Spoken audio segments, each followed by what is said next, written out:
almost there! No! I can't let go! Grab my hand, hombre!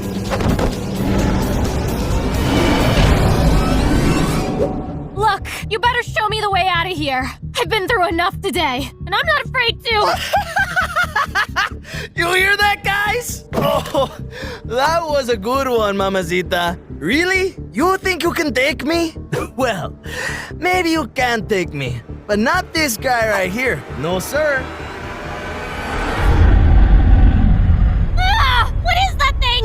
I swear every single room has some new horror. Yeah, not the most friendly bunch. Not like us, at least. You're not like them? Of course not. Well, not anymore. I gave up my life of crime long ago.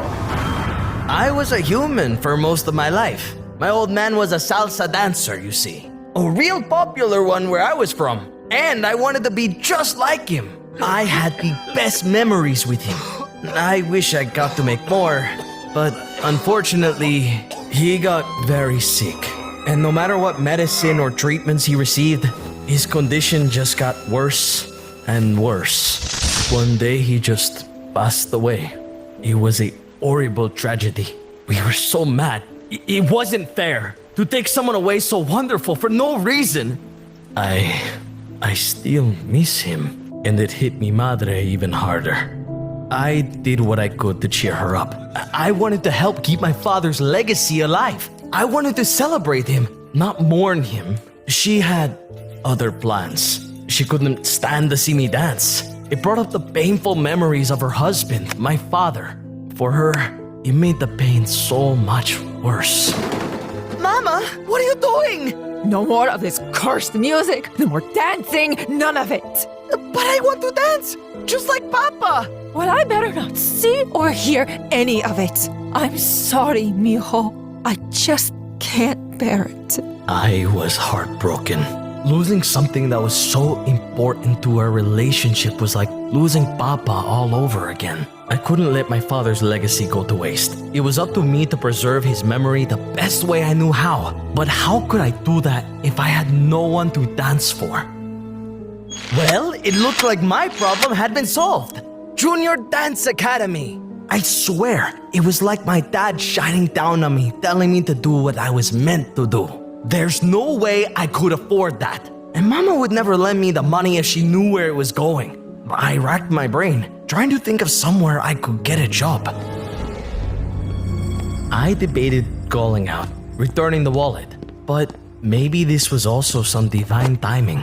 And unfortunately, I got started on a pretty bad path. I became a master pickpocket. You see, the wallets I'd keep, check them to find out if they had any cash. If not, I'd return them and usually get a reward. As for the trinkets, I found a reliable pawn shop, and this continued for years. I kept it small. I knew if I got greedy, I'd get caught. But after years of stealing, my eyes got bigger than my stomach. That thing had to be worth thousands. It was absolutely huge, pure gold, bejeweled. I couldn't help myself. Thief! Stay right where you are! And I got caught red-handed. At first, it was going to be a slap on the wrist. I had no record after all. I was a good kid. Kept my head down, did my work, got straight B's. But unfortunately, that night, I'd made some other stops. And they realized there might have been a larger problem. I was forced to pay back everything I'd stolen from the school, as well as the rest of the money it was suspected I'd stolen from others. After all those years, I was broke again. So I picked up a job the only place I could find.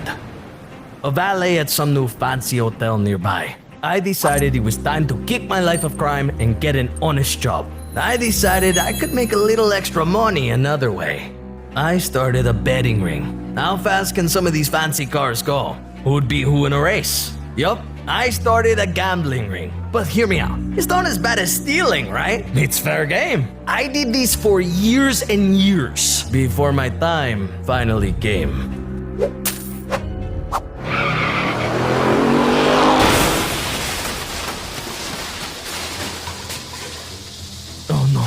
Oh no. You delinquent! I messed up, and I had to pay the price. You ruined my car! Do you know how much that thing costs? More than you'll ever be worth, that's for sure. I'm sorry, I'll pay for the damages. Absolutely you will. And I'll pay you extra if you don't tell my boss. Please. And just like that, everything I earned was gone again. Maybe this should have been a sign to end my thieving ways for sure. But no, all it did was make me angry. I wasn't about to be made a fool of again, so I set up a heist of sorts. You see, I created a fake show at the hotel ballroom. I faked a performance as a salsa dancer, and I was amazing. I felt alive again. I almost forgot my mission. I brought up guest participants, and when we were dancing close, I pickpocketed their jewelry, their watches, anything from their pockets. It was a flawless plan. Not to mention all the ticket sales I made. Surprisingly high. Maybe once I got on my feet, I could really be a dancer. But I was busted for real this time by my boss, Mr. Pennybags. I knew there was no going back. I would at least lose my job, if not go to prison.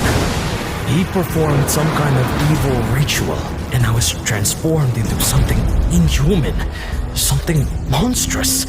El Goblino, the creature I am now. He not only transfigured my body, he warped my mind. I went from a thief to an absolute monster. No more sneaking around. I was straight up attacking anyone I thought could give me what I want. And what I wanted was gold, jewels, money, anything that could make me rich. And it was a thirst that could never be quenched. I hurt people, kind people, who didn't deserve it. I got myself locked in a battle I had no chance of winning, and Bob here sacrificed himself to save me. When I really thought about it, I couldn't remember the last time someone did something like that for me, or even just something kind. I'd always been the thief, the reject, the delinquent, and so I changed my ways. Now I work alongside these fine gentlemen, together, providing wary travelers with what they need. So, you don't steal anymore? I got no need, hombre. I got all the wealth in the world right here. So, feel free to stay as long as you want. I think I've got to keep going. I need to get out of here somehow. I wish you luck, compadre. I wish you luck. Hey, where's my necklace?